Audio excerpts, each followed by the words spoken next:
जमुनापुर में मोहिनी अपनी बहू जानवी के साथ रहा करती थी। जानवी जब से ससुराल आई थी, बेचारी ने आज तक अपनी सास का चेहरा तक नहीं देखा था। अब आप सोच रहे होंगे, भाई ये कैसे हो सकता है कि बहू ससुराल आए और सास का चेहरा ही ना देख पाए। तो चलिए देखते हैं आज की ये हमारी घूंघट वाली सास। एक दिन की बात है, मोहिनी घूंघट पे अपनी बहू के पास आती है। बहू, अरे ओ नाई की बहू रानी, आज तुम्हारी मुंह दिखाई है। शाम को मोहल्ले की सारी औरतें आने वाली हैं। तनिक बन ठन कर तैयार हो जाना। जी माँ जी, मैं समय से तैयार हो जाऊंगी। माँ जी, बुरा न लगे तो एक बात पूछूं? हाँ बहुरिया, एक नहीं 100 पूछ, लेकिन ये घूंघट के पीछे का राज ना पूछना। आपको कैसे पता कि मैं यही पूछने वाली थी?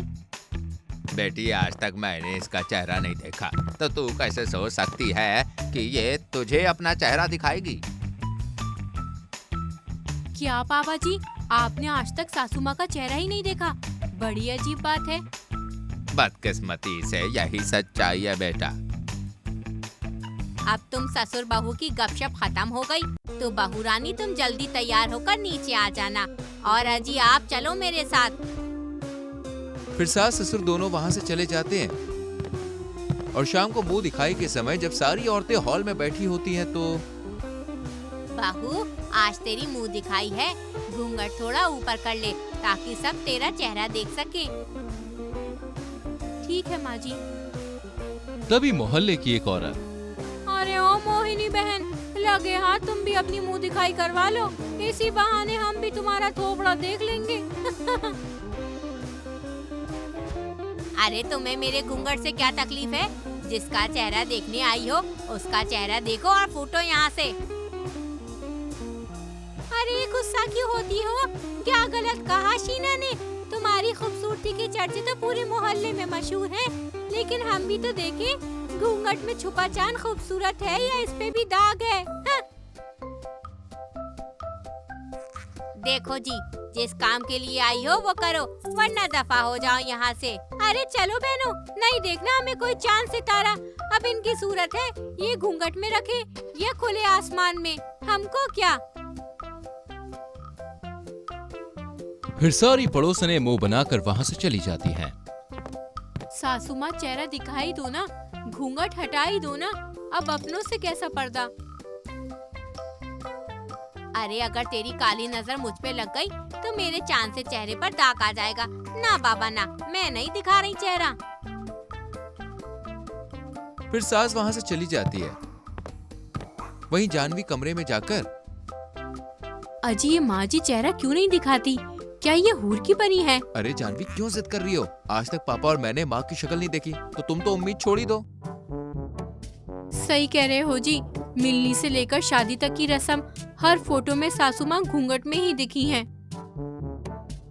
उम्मीद छोड़ दो जानवी, माँ का चेहरा देखना मुश्किल ही नहीं, नामुमकिन है। ठीक है जी, अब जब माँ जी नहीं चाहती तो मैं उनकी इच्छा के विपरीत कैसे जा सकती हूँ? बड़े आए नामुमकिन वाले। नामुमकिन को मुमकिन करना इस जानवी की पुरानी आदत है। ऐसे कुछ दिन बीतते हैं और सास का चेहरा देखने की जिद में बहू बौखलाने लगती है। कुछ भी हो जाए, मैं सासू माँ की सूरत को देखकर ही रहूंगी। बड़े चर्चे हैं मोहल्ले में इनकी खूबसूरती के। लगता है ऐश्वर्या राय को भी फेल करने वाली है ये बुढ़िया। फिर शाम के समय जानवी सास के कमरे में जाती है। क्या हुआ बहू रानी, यहाँ क्या कर रही हो? सासू माँ, लाइए मैं आपके सर की मालिश कर देती हूँ।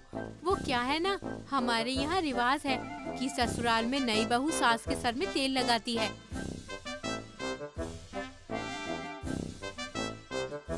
लेकिन हमारे घर में कोई ऐसा रिवाज नहीं है। और अगर तू मालिश करना चाहती है तो पैर की मालिश कर दे। वैसे भी शादी की भागदौड़ में पैरों में काफी दर्द हो गया है। फिर क्या था, बहू का पासा उसी पर उल्टा पड़ जाता है और बहू लग जाती है सास की सेवा में। हाँ, कितनी शातिर है ये बुढ़िया। लगता है मरेगी फिर भी घूंघट नहीं छोड़ेगी। बेटी, मैं भी तेरी सास हूँ, जमाने से अपना चेहरा छुपाती आ रही हूँ। ऐसी थोड़ी ना दिख जाएगा मेरा चेहरा तुझे। ये बुढ़िया तो बड़ी चालाक निकली। बुढ़ापे में कौन इन पे लाइन मारेगा? जो गज भर के घूंघट से बाहर ही नहीं आती हैं। हथौड़ा भी मेरा और सर भी मेरा, लेकिन इस बार ऐसा नहीं होगा, तगड़ा जुगाड़ लगाऊंगी। फिर जानवी हॉल में जाती है जहाँ सास सोफे पर बैठी होती है। आज तो चांद को बेपर्दा करके ही रहूंगी। फिर जानवी टेबल फैन को सास की तरफ घुमा देती है। इस एपिसोड में बस इतना ही। क्या पंखे की हवा से घूंघट उड़ गया? और अगर घूंघट उड़ गया तो क्या है सास के इस घूंघट का राज? अब ऐसे बहुत से सवाल आपके मन में आ रहे होंगे। अगर आप जानना चाहते हैं कि आगे क्या हुआ तो चैनल को सब्सक्राइब कीजिए और वीडियो को लाइक, कमेंट और शेयर जरूर करें। Stay tuned for part 2।